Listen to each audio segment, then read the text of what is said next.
What's good, GVO gang? GVOJuju back with another video for you. Make sure y'all like, share, comment, and subscribe. You feel me? Help this channel grow so it can reach all the people that it needs to. And if you want to hit me up about one-on-ones, I have my email in the description. Just hit me up there, alright? I'm open to doing one-on-ones, or you could have your question answered in a video. I don't know what I'm gonna do yet, but I have my shit in the description. So what I'm gonna talk about today is why your manifestations haven't come to fruition yet. There are a lot of common misconceptions when it comes to manifestation. You must have heard most of them. You gotta really visualize every morning and every night before you go to sleep. Think about it, and it will come. Believe you can. That's good and all, but I'm sure you've tried that and it has not worked. And that's why you're here right now. So I'm gonna explain certain things that you may not have considered that are actually stopping your manifestations from manifesting. There are a lot of little key details that I'm going to say in this video, so make sure you watch it all the way through, alright? First thing that you're doing that's blocking your manifestations is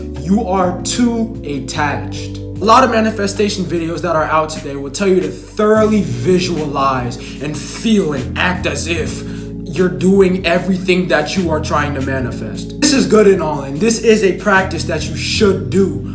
But a lot of people actually forget to tell you the most important aspect of that practice. After that is done, what you have to do is you have to release the attachment that you have to that manifestation practice. Here's why. When we stay attached to that certain visualization that we have, we are actually not allowing the universe to flow through us as it naturally should. We're just so attached to that specific visualization that, oh, this is gonna happen, then this is gonna happen, then I'm gonna do this. We get so attached to that we become resistant to anything that doesn't flow with that exact visualization that we have in our heads. For example, one of my earliest attempts at manifestations, and I actually have it here, it was for high vibrational people.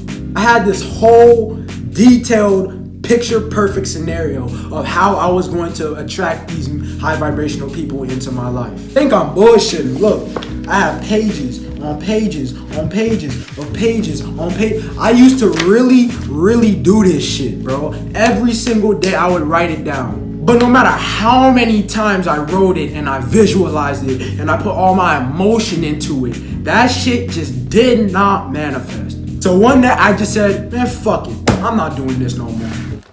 Bye-bye.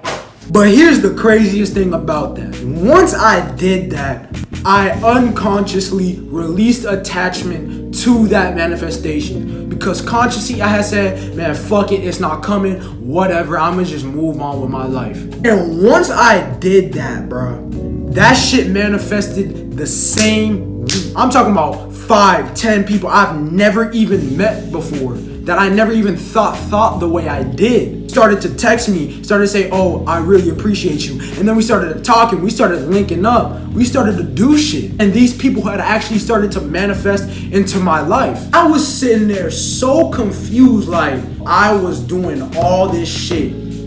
And the second I say, fuck it, that's when it actually wants to come.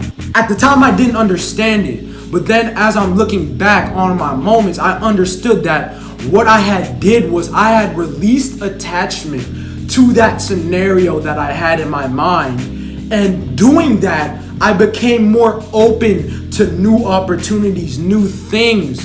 And when I started to do that, that allowed the people to flow into my life naturally. Because we get so attached to that specific visualization with all the little details in our head, we are actually blocking the universe off from allowing it to flow into our life naturally. The universe will put a situation, a person, a circumstance right in front of you.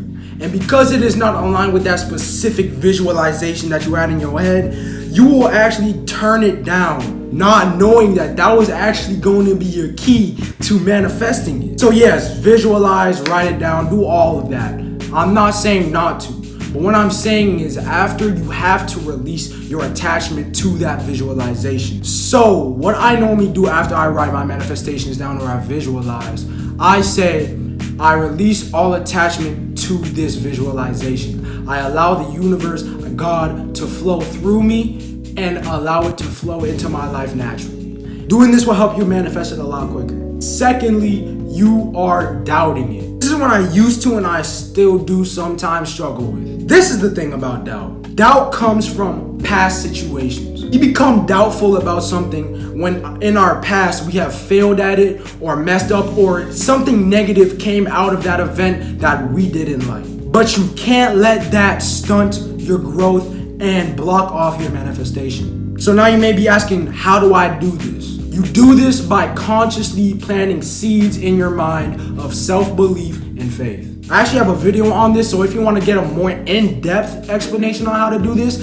I'll put it right here, alright? But in short, you have to make a conscious effort to affirm that you are on the right path, affirm things that are going to make you feel as if you can and that you are going to build the life that you want. So when you catch yourself doubting yourself, you have to say, nah, fuck that.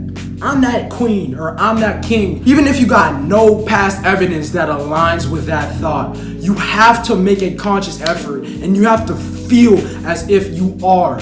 That also comes when you feel as if you and your manifestation are two different, distant things, when in reality, they aren't. When you put your energy and your emotions towards a visualization or towards anything, that's when it becomes real, because that's what makes your outer reality real. Understand that everything that's real is real because your brain tells you it is. The perception that you have of it tells you that it is real. You know that you're watching a video on your phone because you have a perception that you are holding a phone that is playing a video and that you are paying attention to it. You know that you're holding a phone because your brain tells you it is. This is also true about your inner world. Your subconscious does not know the difference between a real and a fake event. It only works off of imagery and emotion. So when you have energy and emotion towards that visualization that you have of your manifestation, your subconscious thinks that's real. Therefore it is. So in reality, you already have what you want. But now all you have to do is you have to consciously act and make effort as if you already have it because you do. Then that's when it starts to manifest into this reality. I say a lot of times to people that I care about that you can't let your eyes blind you from your vision. Oftentimes we think that because we can't see something with these two eyes that it is not real. But you're not understanding that not only can these two eyes only see 2% of the light spectrum, these two eyes are not used for higher dimensional states of things such as manifestation, such as dreams, such as beliefs, stuff like that. These eyes aren't what make those. So you can't be going off of these all the time. You have to take a leap of faith in yourself and you have to act off of that faith that you have of your inner world and that knowledge that is already here in order to bring it into here. So if you have any more questions for me, you can email me. I have all my stuff in the description. If you want a one-on-one consultation, I'm open to them too. I have it in the description. All right, I love y'all, man. GVOJuju signing out.